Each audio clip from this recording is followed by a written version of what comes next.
Bismillahirrahmanirrahim. Alhamdulillahi rabbil alamin. Wa sallallahu wa sallam wa baraka ala abdihi wa rasulihi Muhammadin wa ala alihi wa sahbihi ajma'in. Amma ba'd.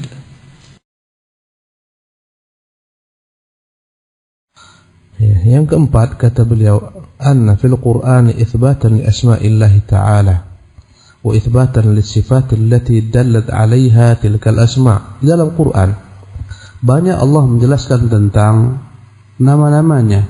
Kemudian Allah Subhanahu wa taala juga menjelaskan bahwasanya dari nama-nama tersebut ada sifat-sifat yang ditunjukkan olehnya. Contohnya, fasamma nafsahu al-aziz. Allah menamakan dirinya dengan nama al-aziz, Tuhan yang maha perkasa, dalam banyak ayat. Wa wasafa nafsahu bil-izzah, dan dia menyifati dirinya bahwasanya dirinya memiliki kekuasaan fi qaulihi ta'ala, dalam firman Allah Subhanahu wa taala, falillahil izzatu jami'ah. Sesungguhnya milik Allah lah segala macam bentuk keperkasaan, kemuliaan. Jadi nama Allah Al-Aziz bukan sekedar nama, tapi benar-benar dalamnya ada kandungan sifat izzah, Tuhan yang maha perkasa, pemilik keperkasaan. Wasamma nafsahu al-alimah, dan Allah menamakan dirinya dengan nama al-alim, Tuhan yang maha tahu. Wasafa nafsahu bil ilmi fi qawlihi ta'ala. Setelah dia menamakan dirinya dengan al-alim, Tuhan yang maha tahu, dia menyifati dirinya memang benar-benar mengetahui. Contohnya firman yang berbunyi, wala yuhituna bi syai'in min ilmihi illa bima syaa. Mereka tak akan dapat meliputi ilmu Allah Subhanahu wa ta'ala kecuali dengan apa-apa yang dia kehendaki dia berikan kepada hambanya berupa ilmu yang secuil.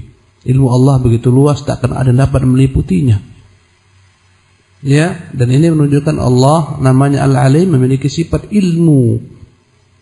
Allah berfirman dalam ayat lainnya, fa'alamu annama unzila bi ilmillah. Ketahuilah sesungguhnya telah turunkan wahyu ini, Quran ini, dengan ilmu Allah Tabaraka Ta'ala.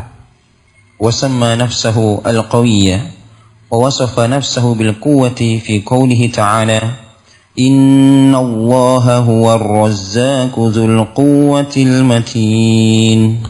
Dan Allah menamakan dirinya dengan nama Al-Qawi, Tuhan yang maha kuat.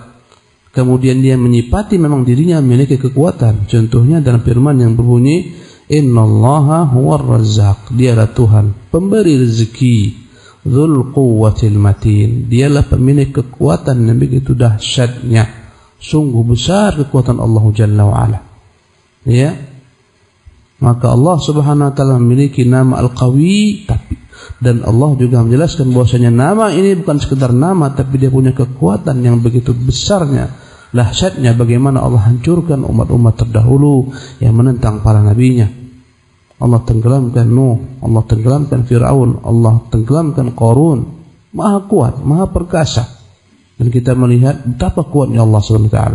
Beberapa saat yang lalu ada pohon-pohon besar, pohon-pohon beringin. Allah Subhanahu wa taala kirimkan angin, pohon beringin yang besarnya entah berapa besarnya, entah berapa diameter, tercabut ke akar-akarnya, menimpa manusia. Seketika mereka mati terjepit. Itu contoh kecil, angin yang Allah hembuskan begitu sebentarnya, balihu-balihu besar hancur. Subhanallah.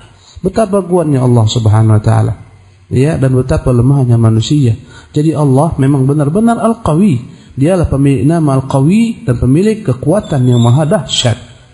Wasamma nafsahu ar-Rahmanir Rahim wa wasafa nafsahu bir-rahmati fi qawlihi ta'ala, wa rabbukal ghafuru dzur rahmah. Dan dia Allah Jalla wa Ala menamakan dirinya dengan nama Ar-Rahman Ar-Rahim. Dialah Tuhan yang maha pengasih kepada seluruh makhluknya. Dan dialah Tuhan yang maha penyayang terhadap orang-orang mukmin. Kemudian Allah menyifati dirinya bahwasanya dia memiliki rahmat yang dia sebarkan kepada makhluknya. Allah berfirman, wa rabbukal ghafuru. Dialah Tuhan, dan Tuhanmu lah Tuhan maha pengampun, dzur rahmah, pemilik sifat rahmat. Dan inilah yang diyakini oleh Ahlussunnah. Setiap nama-nama Allah dalamnya ada terkandung sifat. Tidak sebagaimana dipahami oleh orang-orang Ahlul Kalam. Ketika kita kecil tak pernah kita tahu yang namanya ada sifat Ar-Rahmah, tak ada sifat Al-Quwwah, tak ada. Tak masuk ke dalam sifat 20 yang kita pelajari.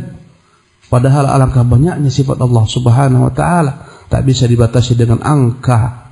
Tidak dibatasi dengan 13, tidak dibatasi dengan 7, tak dibatasi dengan 20, karena setiap namanya pasti mengandung sifat.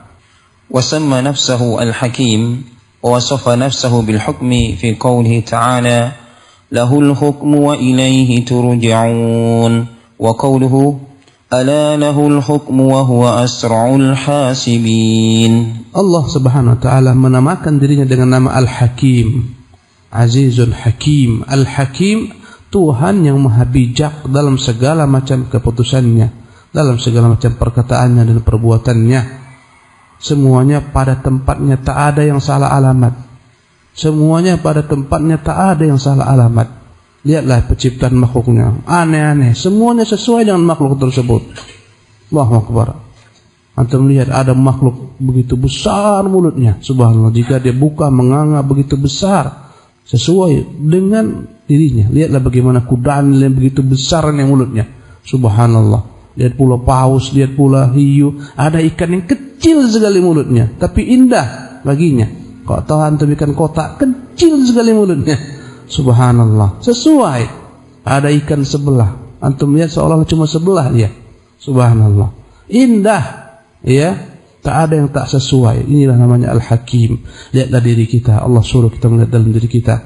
Wa fi anfusikum afala tubsirun. Dan dalam diri kalian tidak akan melihat betapa sempurna menciptakan diri kita. Lihatlah bentuk tangan ini menunjukkan kesempurnaan Allah SWT. Bayangkan andai kata tangan manusia jarinya semua sama. Allah menyulitkan, sulit sekali. Ada yang tinggi, ada yang rendah, ada yang sedang, ada yang gemuk, ada yang kecil, ada yang kurus. Subhanallah. Dibuatnya ruas-ruas, betapa ideal. Tak dibuat Allah di sini ada tumbuh bulu-bulu untuk mudahkan kita beraktivitas. Dan Allah ciptakan bulu-bulu manusia tak sama satu sama lain. Subhanallah. Bulu rambut tak sama dengan bulu yang ada di kulit. Kalaulah bulu di kulit sama dengan rambut pertumbuhannya, kayak gorila kita. Subhanallah. Allah ciptakan gorila bulunya semua panjang. Itu indah baginya. Subhanallah. Al-Hakim, Tuhan yang bijaksana dalam penciptaannya, dalam perintah-perintahnya, tak ada yang tak bijaksana. Lihatlah bagaimana Allah bebankan kepada kita syariat dengan kebijaksanaannya. Salat sehari semalam hanya diwajibkan 5 kali. Kalau 50 kali tak sanggup kita. Subhanallah. Zikir paling banyak yang ada bilangannya hanya 100 kali supaya kita enggak ngigau. Kadang-kadang ada orang ajarkan ni zikir baca 20.000 kali. Akhirnya dia ngigau, akhirnya dia keblenger. Subhanallah. Dalam sebagian tarikat-tarikat Pak mau jenjang nih baca zikir sekian 10.000 kali. Berzikir dia, enggak boleh lupa. Kalau lupa kau ulangi lagi, enggak boleh tidur. Subhanallah. Ini tak sesuai dengan Al-Hakim, kebijaksanaan Allah Subhanahu wa taala. Lihatlah hukum-hukumnya dalam Quran. Subhanallah. Tak ada satu pun yang tak sesuai. Hukum-hukumnya untuk wanita, hukum-hukumnya untuk pria, hukum-hukumnya untuk seluruh manusia.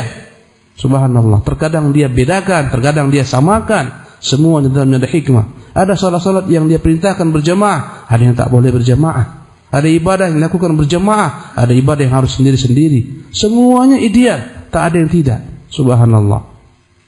Karena itulah Allah berfirman, lahul hukmu, hanya miliknya lah al-hukmu, semua keputusan yang maha bijak, wa ilaihi turja'un, dan hanya kepadanya kalian dikembalikan.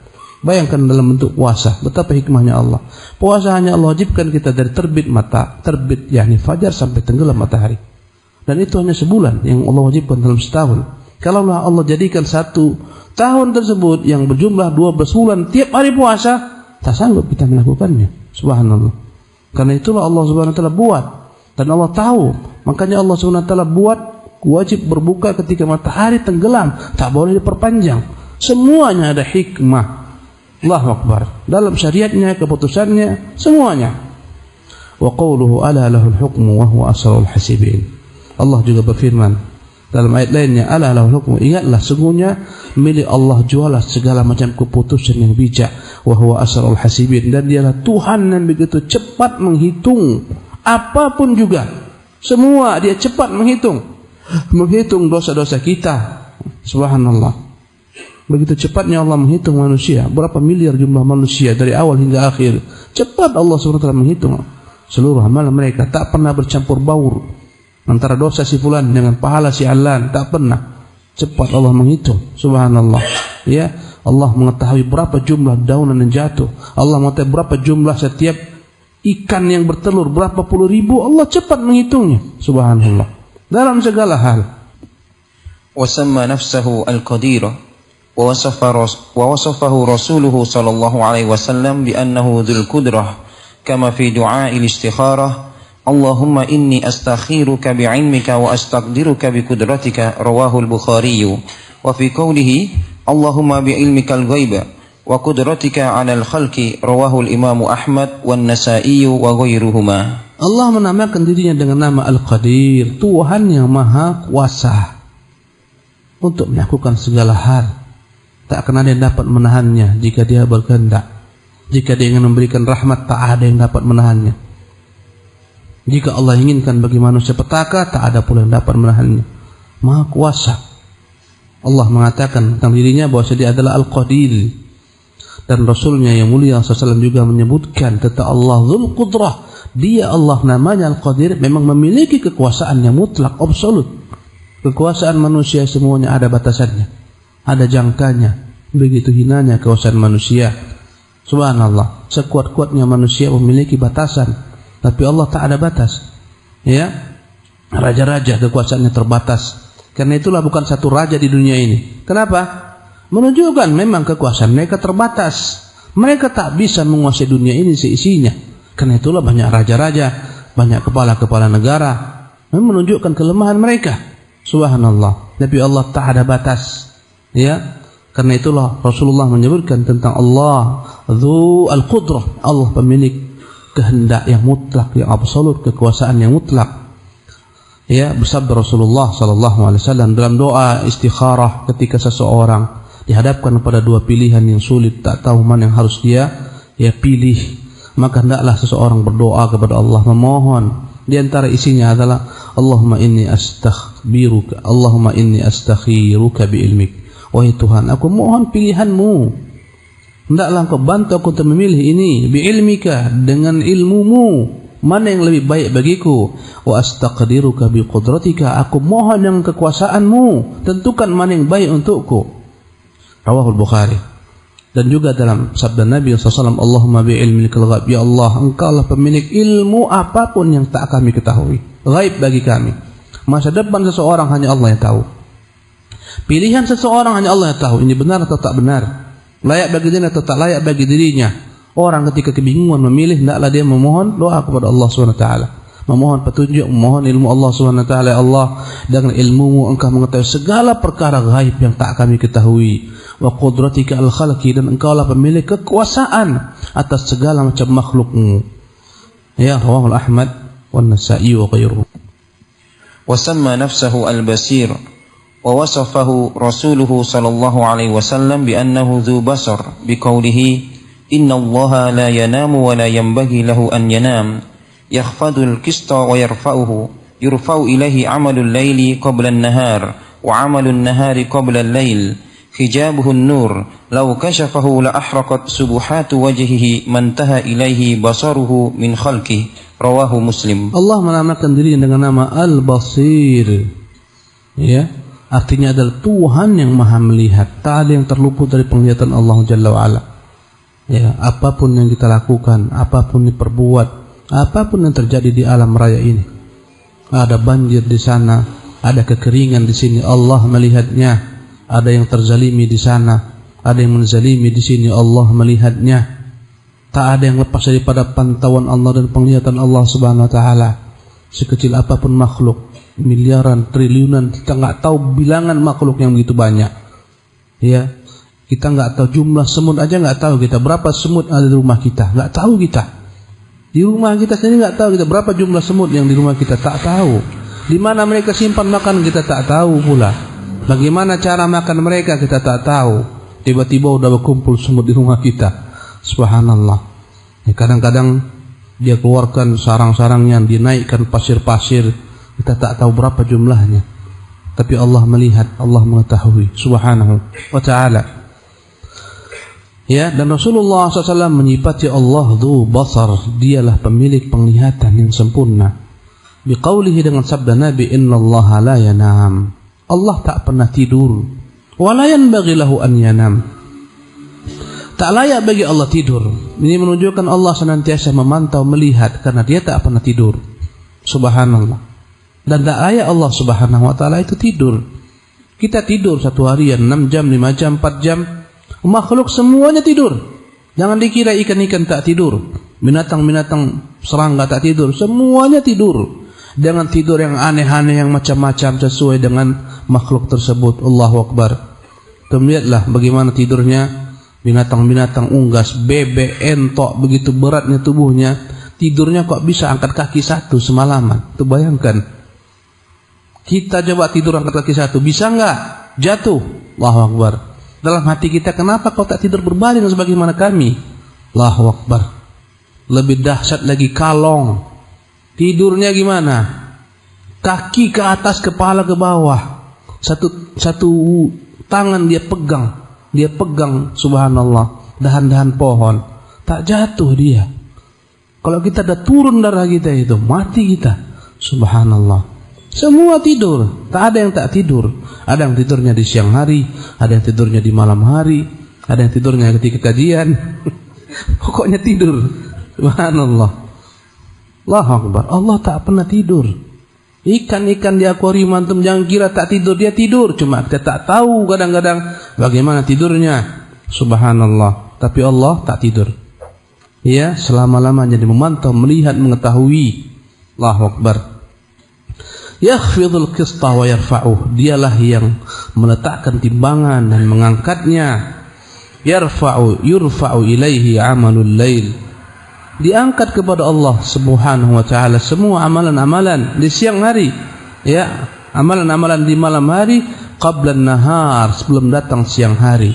Apa yang kita kerjakan semenjak kemarin tenggelam matahari sampai terbit fajar ini telah diangkat oleh malaikat-malaikat kepada Allah. Semua amalan malam, yang tadi malam tak apa kerjanya, yang nonton bola sampai pagi, yang sibuk dengan warnet, yang sibuk dengan androidnya, yang sibuk dengan maksiat, yang sibuk dengan ketaatan, yang sibuk dengan istrinya, yang sibuk dengan anaknya, semuanya subhanallah. Ya, Allah Subhanahu wa ta'ala mengetahuinya, dan Allah telah memerintahkan malaikat mengangkat semua amalan yang kita lakukan di malam hari sebelum siang datang.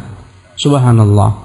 Kebalikannya kata Rasulullah sallallahu alaihi wasallam, wa amalun nahari qabla al-lail, dan akan diangkat semua amal-amal manusia di siang hari sebelum datang malam. Apa yang kita kerjakan semenjak terbit fajar, semenjak terbit matahari, apapun, berupa kebaikan, berupa dosa-dosa, kezaliman, semua. Mata-mata kita yang berkhianat, tangan yang berkhianat, lidah yang berkhianat, semuanya Allah perintahkan agar dibawa kepada Allah. Kapan? Sebelum datangnya malam.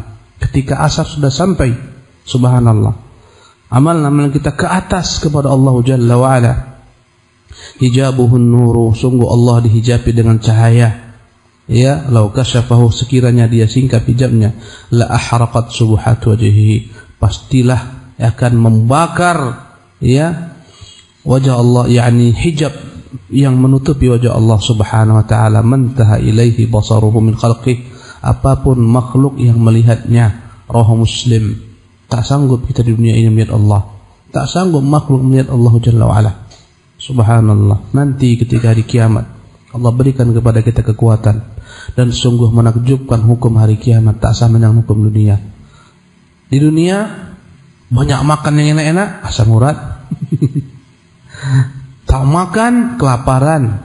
Hukum akhir berbeda. Berapa tahun kita berdiri menanti persidangan, subhanallah, hanya Allah yang mengetahui. Tak makan, tak minum, subhanallah, berbeda. Ya, hukum dunia dengan hukum akhir berbeda. Allah berikan manusia kekuatan di negeri akhirat, kekuatan yang sempurna untuk mendapatkan azab atau mendapatkan nikmat. Subhanallah. Dalam hadis-hadis yang sebagian ulama mensahihkannya disebutkan bagaimana Allah membuat ahli neraka jahanam menjadi besar. Gigi mereka saja, gigi penghuni neraka jahanam sebesar gigi gerahamnya saja sebesar gunung Uhud. Allah Maha Kuasa. Allahu Akbar. Ya.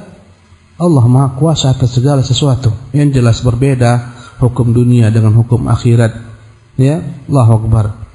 Bagaimana Allah beritakan kepada kita perkara-perkara akhirat yang kita subhanallah lemah akal kita untuk mencernanya.